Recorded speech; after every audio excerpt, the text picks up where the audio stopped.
While we learn about the opposition on the pitch, Wiser learns how to heat my home.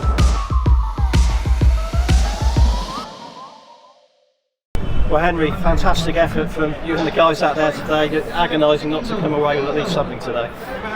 Yeah, especially after sort of foundations we laid in the first half. We played some good stuff. We took them to a pretty dark place, and we were getting a lot out of it. Maybe didn't quite get as much as we could have done in that first half, but obviously second half discipline let us down a lot. And there wasn't really much we could be. Well, I guess there is things we can do to fix it, but it just felt a bit.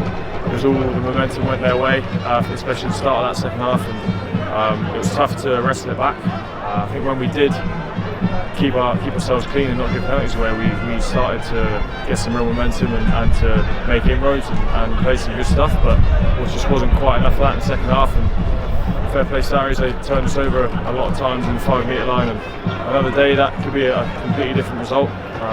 We'll probably left a few tries out there, if we're being honest.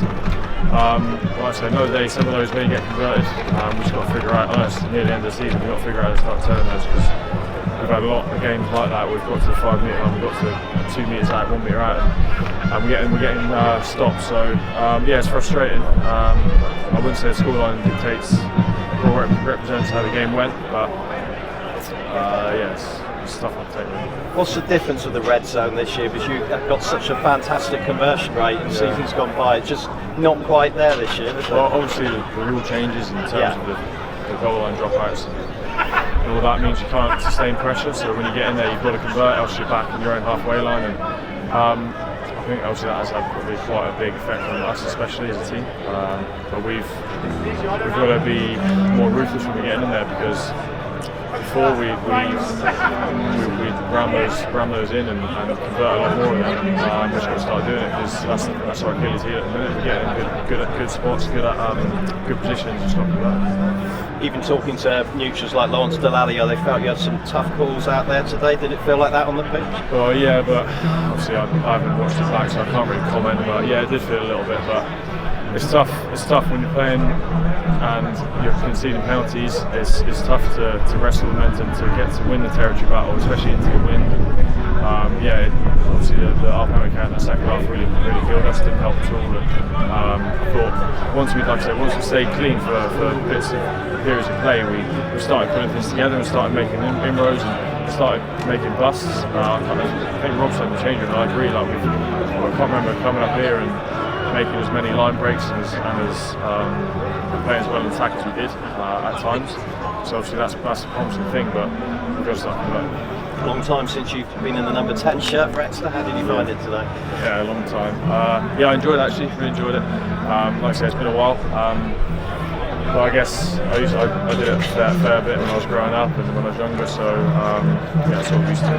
Yeah, I enjoyed it. And Stu Townsend came off the bench. Great to see him back again. He made a real difference, didn't he? A lot of energy out there. Yeah, I was really impressed with Stu when he came on. He showed a lot of what we were maybe lacking in that second half, what we had in the first half. We had the hunger, we had the desire, we had the boys coming on to the ball hard. The intent of our carries was really good. And when Stu came on, he did bring some more of that as well. Sammy was good in the first half, and fair to him as well. He was one of the ones leading at the forefront. Yeah, Stu came on and really added as well. So yeah, really impressive both of us. Still incredibly tight. You've still got 2 games to go, but I think everyone's still got to play Harlequins, Gloucester, Northampton still to play Saracens. Yeah. So I mean, there's a lot of boys playing each other, so obviously things can change, but we've just got to focus on ourselves now and maximise what we can get out of these last 2 games. We've got a bit of a break now between each one, so we rest up, get some good solid work in and get us on track for those 2. That length of break, is that good at this stage of the season? Is it a bit frustrating? Well, we don't know until we get there. Yeah. I guess this stage of the season, there's a lot of tired bodies, a lot of battered bodies, so having a couple of weeks to recoup and rest is probably a good thing. We've had a fair bit of rugby, so I wouldn't have said not playing week in, week out at this stage of the season is a bad thing. I'd say hopefully will energise us. And, sure. Well played today, Eric. Cheers.